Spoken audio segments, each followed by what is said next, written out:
Nothing urges us to love life more deeply than facing death. For thousands of years, humanity has longed to find a meaningful life.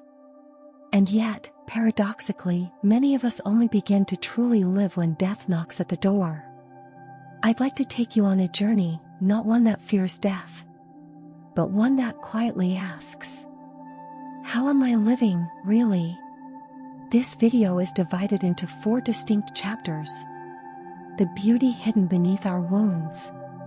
The gentle art of suffering. Caring for life through the senses. Death as a work of art. In each part, we'll explore the Buddhist perspective in light of real, intimate stories from doctors, patients, and those who have brushed up against the edge of life and death. Part 1: The beauty hidden beneath our wounds. Today, I want to invite you into a true story. The story of someone who walked through death's door and came back, someone who survived an 11,000-volt electric shock and awakened. He was just a college student on Thanksgiving break, goofing off with friends on a parked train. One careless decision, a climb onto the wrong car, and in a flash, electricity coursed through his arm, bursting vessels, ripping flesh, and hurling him close to the afterlife. That night marked the beginning of my relationship with death, and the start of a lifelong journey as a patient. And as a patient, he came to understand this. We may not always get to design the life we live, but we can choose how we walk through it. As the Buddha taught in the Sutra of Impermanence, all conditioned things are like dreams, illusions, bubbles, shadows. Like dewdrops, flashes of lightning. Thus should we perceive them. The electrocution was the lightning. Death was the cloud. But awakening, the return to life through death, is a path only visible to those who've walked through the fiercest fire. And now, you and I will walk that path together. Through real stories, mindful reflection, and the wide lens of Dharma that invites us to stare directly at suffering. Not as a pit of despair, but as a doorway.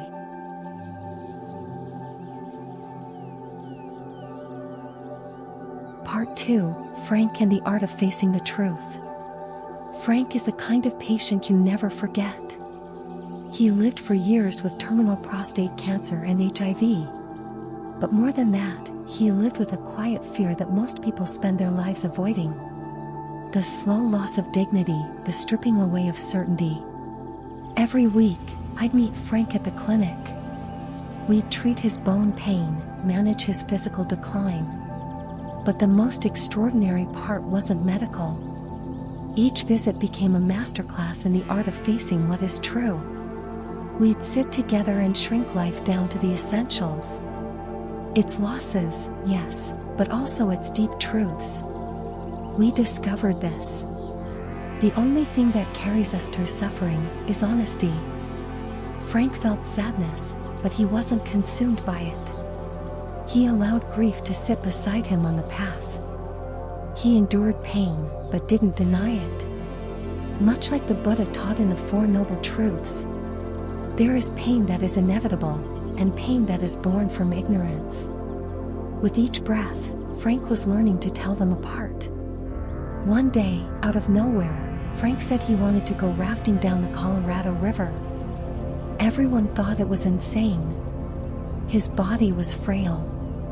The risk was real. But Frank still went.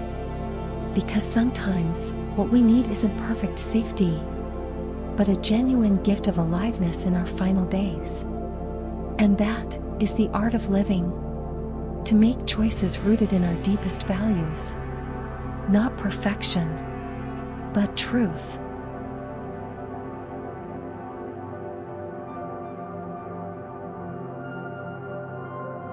Part 3: Caring for life through the senses.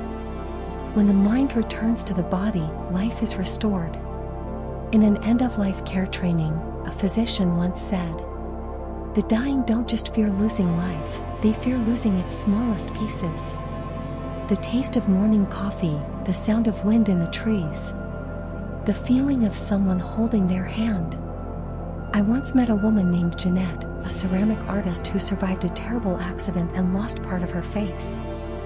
She told me, "I thought I couldn't live without the smell of wet clay." But somehow, she returned to her art. She learned to feel more through her hands. Beauty was no longer perfection, it was the aliveness in every crack of the clay, every fingerprint, every tremble in her touch. She touched clay the way one touches a wounded life, soft and still warm. In Buddhism, there's a practice called mindfulness of the body, anchoring your awareness in your breath, in your steps, in your sensations.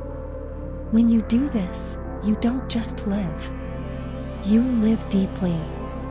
We can't change what we've lost, but we can return to love what remains. The dying don't ask for grand philosophies. They want the smell of their favorite dish, a song they used to hum, the warmth of a familiar hand. It's these simple things that form the foundation of peace. So if modern life has pulled you away from yourself, start by returning to your senses. Close your eyes. Feel the breeze. Listen to birdsong. Savor a sip of water.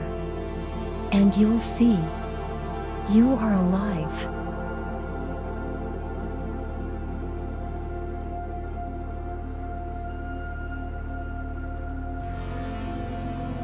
Part 4.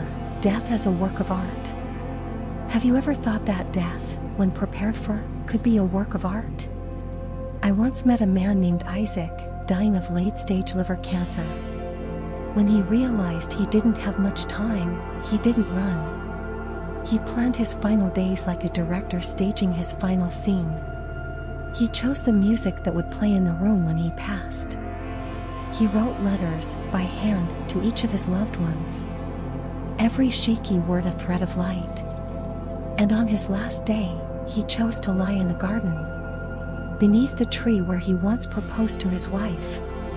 Death came, but not in chaos. It arrived like a symphony's final note, complete, whole, and still. The Buddha never taught us to fear death. He taught us this. Just as a seed lies buried in the earth, death allows new life to begin. Death isn't an end. It's a stillness. A low note that lifts the melody of life to something greater.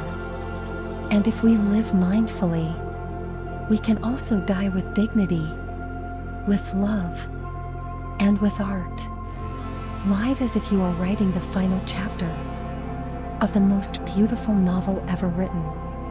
This is where Dharma, medicine, and life itself intersect. Death is not the enemy. It is the teacher, the mirror that reflects how we lived.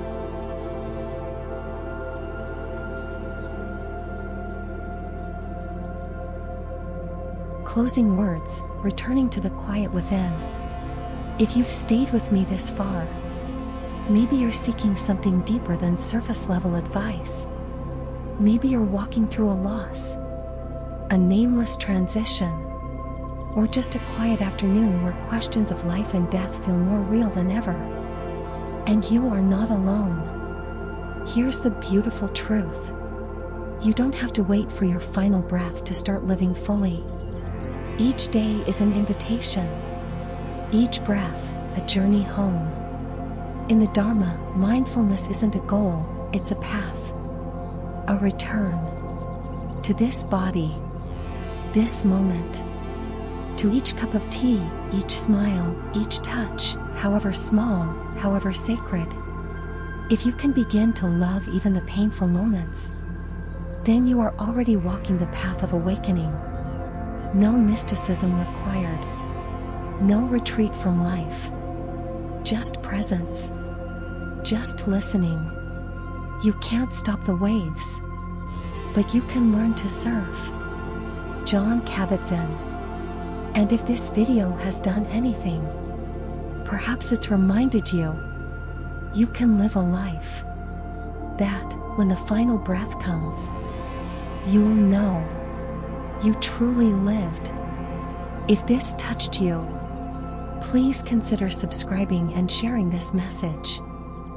Thank you. And may you be peaceful.